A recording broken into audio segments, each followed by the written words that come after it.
After Jesus' prayer to the Father in the Garden of Gethsemane, he rose and went to where his disciples were.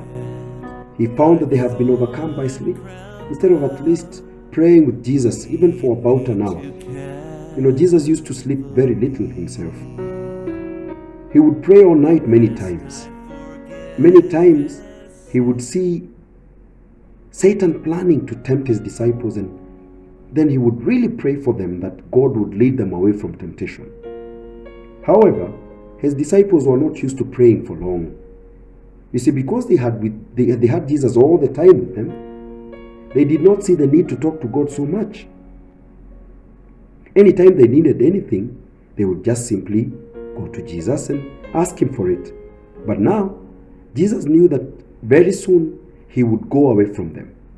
And he wanted them to learn how to pray to God for themselves. And that is why this evening he had kept telling them to pray. Pray so that they do not fall into temptation. Now, as Jesus was talking to them, they all saw Judas Iscariot coming towards them. Judas seems very excited to see Jesus. It's as if they had not met for a long time, and yet they had been together just earlier in the day. He ran quickly and hugged Jesus and kissed him on the neck. That is how people used to greet each other long ago. Some of the disciples thought that Judas was just showing Jesus how much he had missed him. But closely following Judas were men, many men, menacing. They were carrying torches. Some were carrying ropes, and others had swords and staves. They looked like they had come to arrest a most wanted criminal. The disciples remembered what Jesus had said to them about one of them betraying him. Judas had kissed Jesus so that Jesus' enemies could recognize him. Now, Peter had carried a sword in the inside pocket of his overcoat. So, Peter moved gently and he turned around and stood on the right hand of Jesus. And he stood there ready to fight for him. So, Jesus asked these men who they wanted. And they replied that they wanted Jesus of Nazareth. Jesus said to them in his usual soft voice, he said, "I am Jesus of Nazareth." But to the disciples' surprise, all those men fell backward as if they had been pushed by a great force. When the men got on their feet again and started coming towards Jesus to arrest him, Peter knew that this was his moment. He reached into his overcoat and removed his sword. It was very sharp. He aimed for the neck of one of the men. That man was called Malchus. Luckily for the man, he quickly ducked. But Peter's sword cut his ear off. Malchus screamed out in pain as he held his head in his hands. Jesus told Peter to put back his sword. Then he calmly took the cut ear. It had fallen to the ground. He just took it and he simply put it back in its place. Immediately, the blood stopped flowing, the pain stopped, and the ear was healed. But instead of these men being surprised by the miracle, this great thing that Jesus had just done, they still went on to arrest him. In fact, they tied him with ropes, even though he just freely gave himself to them. These men were behaving very strangely. It's as if they had been possessed by demons. At first, Jesus was taken to the palace of a priest who was called Annas. And then Annas sent him to the palace of the high priest, Caiaphas. Annas was the father-in-law to Caiaphas. At Caiaphas' place, the Sanhedrin council was waiting, and they were ready to interrogate Jesus. The Sanhedrin council was a council made of elders and church officials from all the different denominations of that time. So, of course, there were the Pharisees and the Sadducees, even the scribes were there, the zealots also. It was a committee and it was a council made of all the churches. It was like, the modern day World Council of Churches. So Jesus was interrogated. And even though they had many people who had come to accuse him, still after interrogating him, they could not find any blame on him. And that is why, this is because all the accusations were false. However, the priests and the elders were determined to kill Jesus. And so they sent him off to Pilate, the governor. This is because Israel was under Roman rule at that time. And so they themselves, they could not sentence a man to death. And so they needed to take him to the governor for this. Meanwhile, Peter and John had followed the men who arrested Jesus as they took him around. So while they were at Caiaphas' place, some people started recognizing Peter to be one of the disciples. However, each time any one of the men asked him, he denied that he even knew Jesus. Why? Because he was too afraid to admit that he was a disciple of Jesus. So Peter did this 3 times. After he denied Jesus the 3rd time, a cock crowed somewhere in the compound. Immediately Jesus turned his eyes and looked at Peter.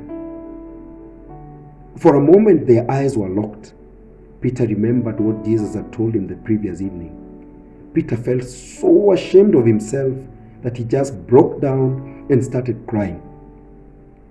But then again, because he didn't want people to see him crying, he quickly covered his face and ran out. It was just after sunrise when the mob reached the palace of Pontius Pilate, the governor. For some reason, Pilate was in a very bad mood that Friday morning. When he listened to the case that had been brought before him, he saw an opportunity. As he tried to cool off, he thought of something. There before, he had not been in good terms with Herod the king. And he knew that for several years now, Herod had been trying unsuccessfully. He had been trying to see Jesus. He wanted to have Jesus perform a miracle before him. So Pilate decided what he would do was he would send Jesus to Herod first. That way, he would be able to finish the grudge he had with Herod. So he sent Jesus off to Herod's place. So when Jesus was brought to Herod, Herod asked him many questions.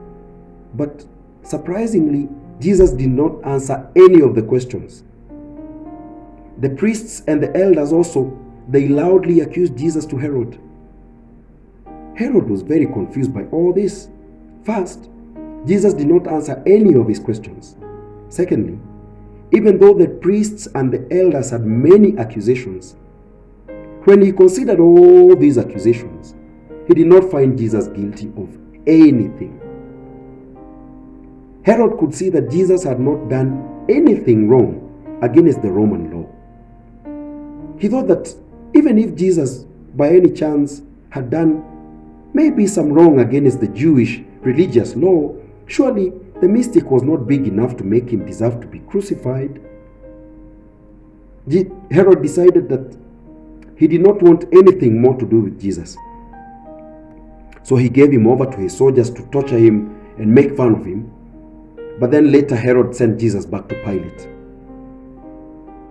On the way to take Jesus back to Pilate, the priests and the elders knew that Pilate was their last opportunity to get Jesus crucified.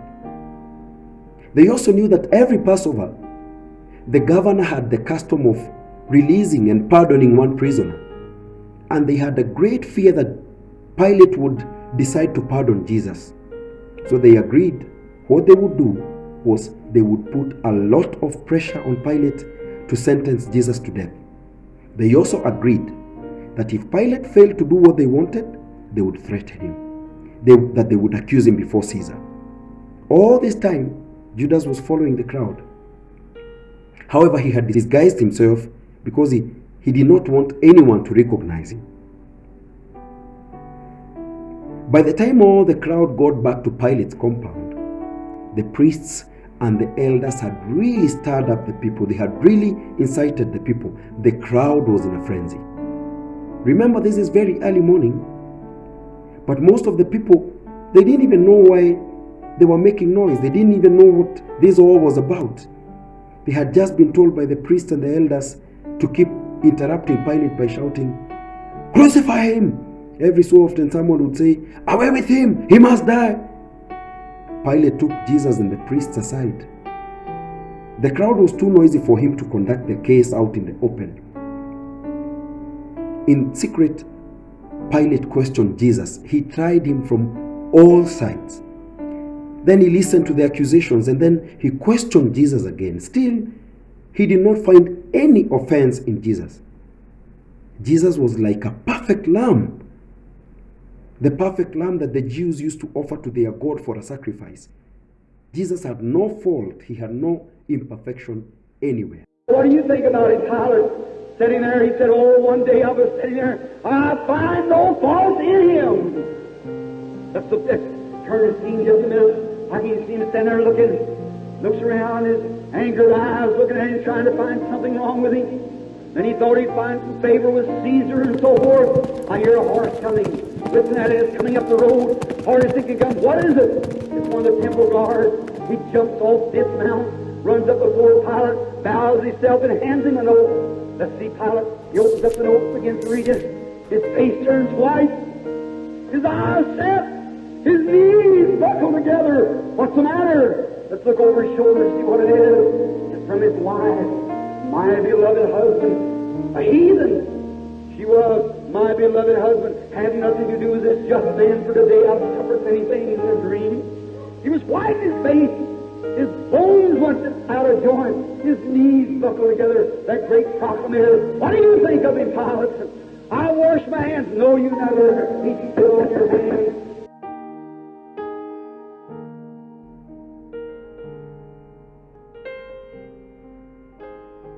So Pilate gave the people a choice.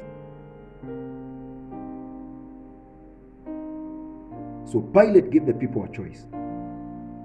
Did they want Jesus, a giver of life, or did they want Barabbas, a murderer? He gave them the choice. The most surprising thing was that the people, all of them with one voice, they said, give us Barabbas. Pilate wanted to be sure, so he asked the crowd again, do you want me to set free Jesus, your king, or do you want Barabbas? The people became very agitated. They said, that man is not our king. We have one king and his name is Caesar. Pilate saw that the situation was getting out of hand. So he asked the crowd one more time, okay, and what do you want me to do with this Jesus called Christ? Without hesitation, the crowd shouted, crucify him and let his blood be upon us and upon our children. Pilate found that he could not do nothing else. He sent his soldiers to free Barabbas, and then he sent other soldiers to whip Jesus and then give him over to the Jews to crucify him. Oh, God. Oh, and I think what happened on there.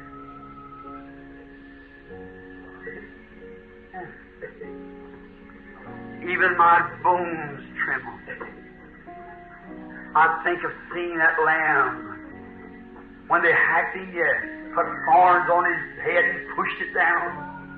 The soldiers spit in his face and said, thou art king, now do something about it. He was a prophet of prophets. They put a rag around his face and hit him on the head with a reed and said, now prophesy, tell us who hit you. But the prophet said he opened not his mouth and done told us. Tied his hands up behind him, stood off with a great whip and lashed him till his precious ribs showed through his back. The blood running down his sides, trickling off on the ground. I hear him walk now. Out of his sandals I hear the blood squashing. That was Emmanuel. That was God. God's blood.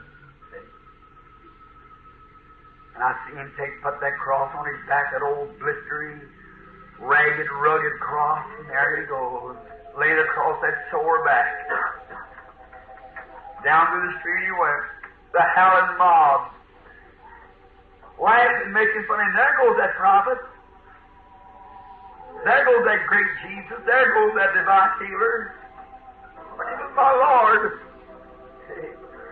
Oh God, let me climb with him. There he goes up the hill. I see the young half-dressed women running around making fun. Their boyfriends hugging one another as they go up the hill. changed too much yet. I see the great church members and look, that was the guy that's going to tear our church up, preached against our pastor. Look at him now.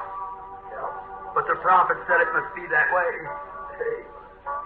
He was God's lamb. I see him as he turns his head and the spit sliding down off of his beard, rolls his eyes up to heaven, groans and moves a little farther. Lord, by faith, I want to walk that now with him. I want to pat him on the back and say, Lord, I'm standing here. Just tell me what to do. I'll do it. How I appreciate you, Lord. Yonder on the hill, when they laid him down, pulled his precious hands back, those hands that stood the fever, that hands that said to that poor widow woman's boy when it touched his brow, or the casket he's laying in, he come to life. That one who called Dorcas back to life. That one who called Jairus' daughter to life. That one who said, Lazarus, come forth, and lips are bleeding now, parching, crying. As the great cruel nails drive into his hands and in his feet, they pierced my hands and my feet, said the prophet, 700 years before it happened. What was it? It was Abel's lamb. There they slung him down in the ground, and the flesh tore, his poor body quivered. Said, I thirst, they give him vinegar. They riled and mocked and made fun of him, said, you great miracle worker, do something about it now. But then the skies began to get dark. Lightning began to flash. God was hiding his face. He couldn't stand it no more. Oh God, how cruel sin must be. How cruel, how cruel. They caused that precious one to do that. Even such a price he paid till God himself hid his face. The angels veiled their faces and turned around to weep if it was he. The moon and stars could not go any farther. They could not shine no more. The very God that created was dying on the cross. And he bowed his head. Before he did that, he looked down at them people gambling for his garments. Fulfill what the prophet said.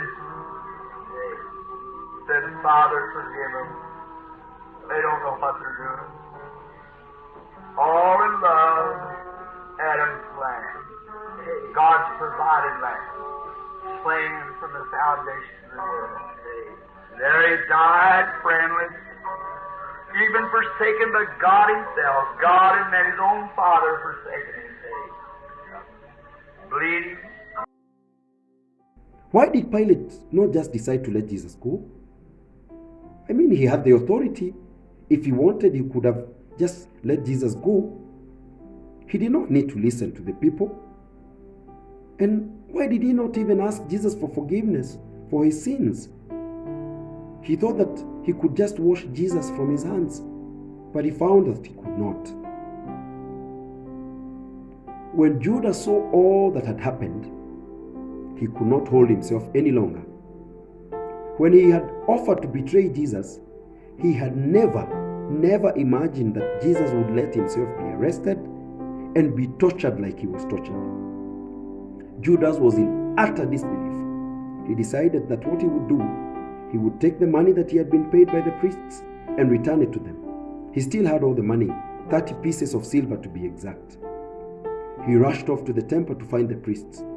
On the way, he sat down under a sycamore tree. He had so many thoughts. He felt like his head would burst.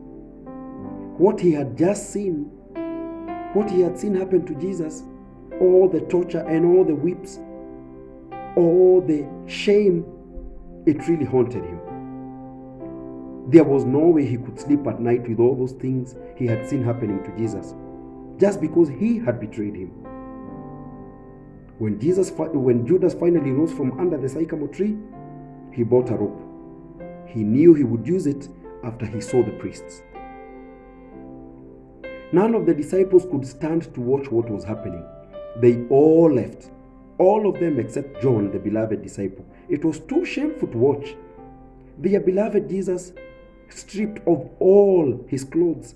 His flesh was so cut by the whips until you could see his ribs. The robe that he had worn on the way to Calvary, it was soaked in blood. How did he even make it up to the top of the hill? How could he even still talk? And where was God his Father, as all this was being done to his Son? I mean, what could one man have done to deserve this? Even thieves and robbers and murderers, even them never had to suffer this badly. This all looked like a very bad dream. They all wished they could wake up and they would wake up and find that it was all a nightmare. So there was Jesus, his cross in the middle, one thief on either side. All this time Jesus had been quiet, except for the occasional moaning and groaning. But the soldier who was nearest to the cross, he had Jesus talk to the thief who was on the right. He said, "Today, you and I will meet in paradise." Jesus did not say anything to the thief on the left. But the soldier remembered that he had heard that thief mocking Jesus. Though the soldier had not been a believer of Jesus, the things that he had seen and heard on this day, they made him know that for sure Jesus was not an ordinary man.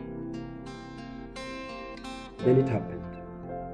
After 3 hours of dreadful darkness, Jesus shouted with a loud voice and said, "It is finished!" Then, just like that, he was dead. All those who loved him, they wished they had died with him. Each person felt, "I deserve that death more than he." When Jesus had shouted, something spectacular happened in the temple in Jerusalem. The veil in the temple, the veil that stood between the holy place and the Holy of Holies,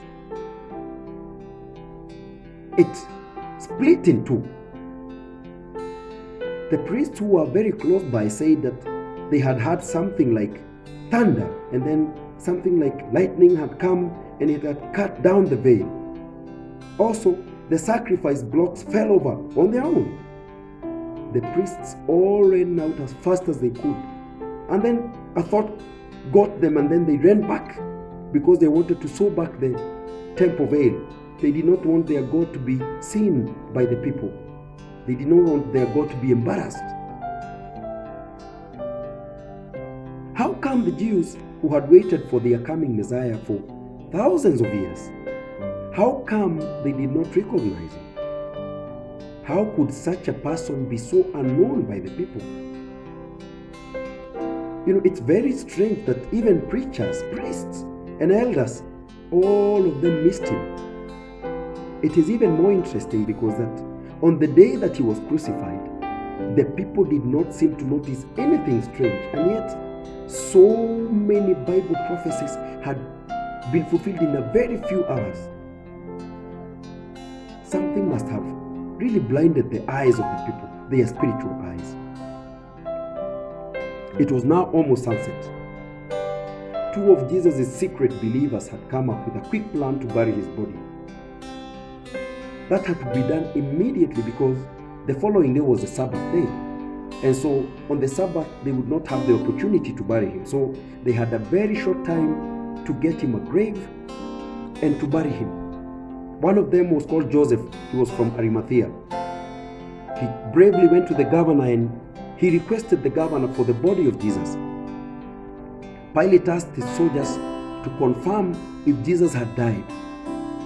On the way, they carried a hammer because there's something that needed to be done to those who were crucified. Their legs had to be broken. So they broke the legs of the first thief, and then they broke the legs of the second thief. When they came to Jesus, they found, he had already died. So they did not break his legs.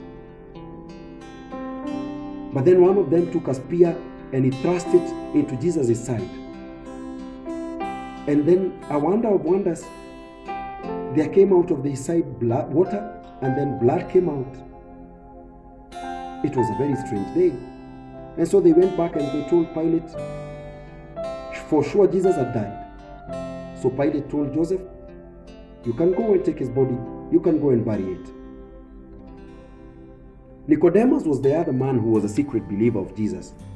He is the Nicodemus who had come to Jesus at night one day. Today, he had brought a lot of spices to be used to bury Jesus. So he and Joseph wrapped Jesus' body with the spices, and then they put it in Joseph's tomb. Joseph's tomb was a new one. It had not been used by anyone. And because it was very close to where Jesus had been crucified, it was very convenient for them to bury him there. And so it seemed that that was the end of the story. For many of the people, they had only known him for 3 years. It seemed like it was just a fun story that had started 3 years ago with a man who came and performed miracles that had never been seen, but a man who had fallen out of favor with men and with God, and so he had come to his expiry, and so he had died. For a lot of people, that was the end of the story. We go back to our businesses, we go back to our stories, we go back to what we do every day. That's the end of it. We wait for something else. But for others, that was not the case. And for Jesus, that was not the case. Sometimes it causes me to tremble, tremble, tremble.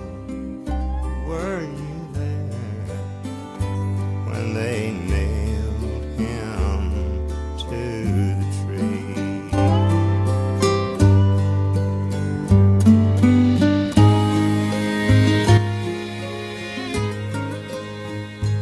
Were you there when they laid him in the tomb?